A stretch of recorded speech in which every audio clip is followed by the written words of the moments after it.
us pray.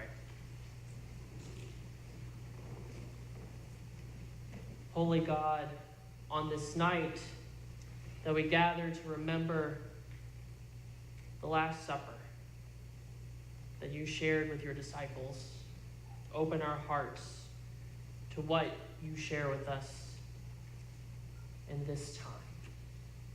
Amen. Amen.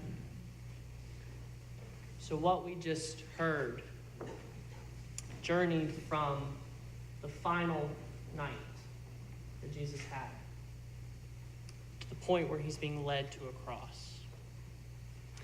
And there's something powerful and striking in this that it actually struck me yesterday.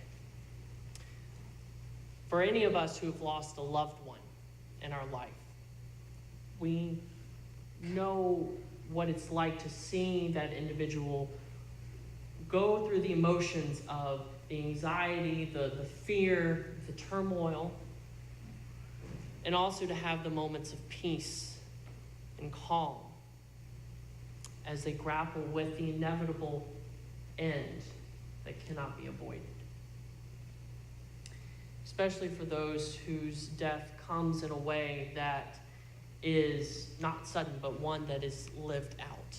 There's this moment, there's this shift where understanding comes and God's peace settles within us somehow. And for those of us who've lost loved ones in that way, there's something that we notice in them too. At least I noticed in my grandmother. Is that there is this way that they go about trying to prepare those around them to find peace with what they have already found peace with. And they do it in several ways.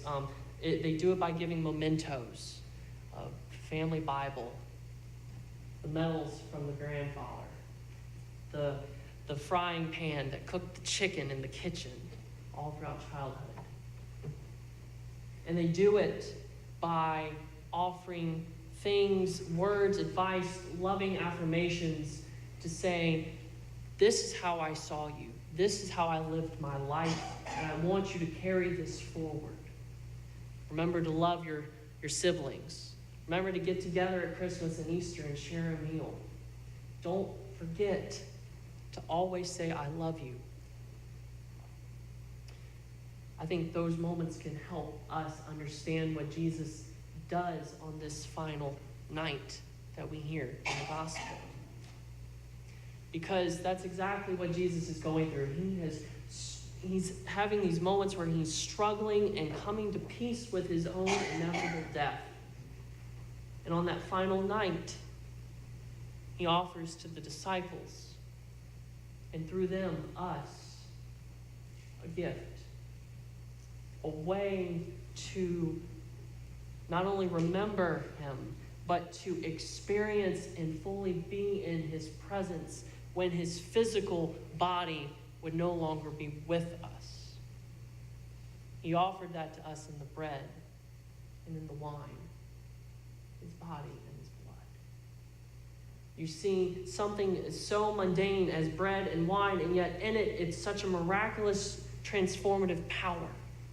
Because it embodies his whole ministry, his whole time with the disciples. So he goes and gives them, and gives us this bread and this wine, and saying to share, to commune with one another, have fellowship, come to the table. Because it's not just a remembrance, it's a way for us to continue living our life as disciples of Jesus. It's a way for us to continue living our life into a deepened relationship with God. It's a way for us to enact that.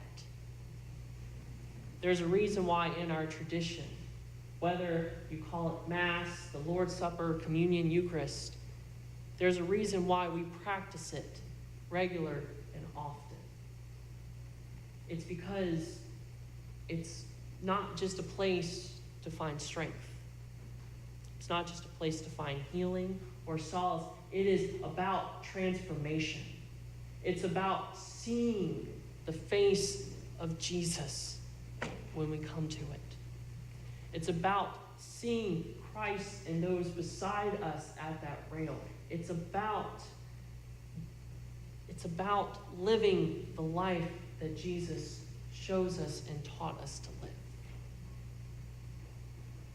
That night, Jesus offers these peaceful gifts of bread and wine, knowing that for us, they are moments of transformation in ways that we will continue the path even when Jesus, in the way we thought would be present with us,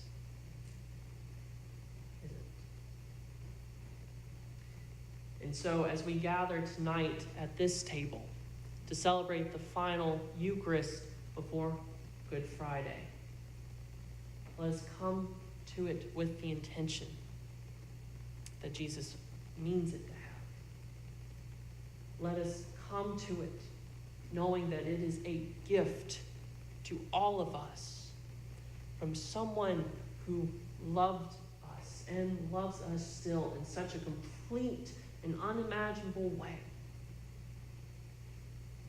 that he calls us to experience it and share it in the world and invite others to receive it themselves.